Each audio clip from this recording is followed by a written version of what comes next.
রাত 9টা বাজে। আমরা এখন ফুচকা খাবো। এই সবাই বসে আছে। হাই, আমি ভিডিও শেষ করলেই সবাই হামলে করবে ফুচকার উপরে। এই যে আমার জায়ের মেয়ে, এই আমার যা, আর এই বোনের মেয়ে। আর আমার মেয়ে তো বাড়িতে নেই, ও আসবে পড়তে গেছে। ওকে ছাড়াই ফুচকা বাড়ি হচ্ছে আমরা। ওকে ছাড়াই আমরা পারছি খাচ্ছি। না, আমরা পারছি না। অনেকক্ষণ দিয়ে বসে আছি ফুচকা খাবো বলে।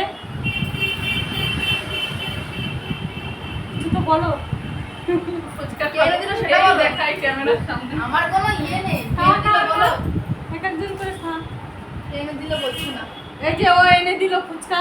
আমি এনেছি, এখন আমি পেরেছি, হ্যাঁ। আমি সবাইকে দিয়েছি, এরা সবাইকে বসে দিচ্ছে। রয়েছে। আর আমরা বসে রয়েছি। ও বেড়েই দিল সবাইকে। আমার বর খাচ্ছে ওই ঘরে। Tata, good night.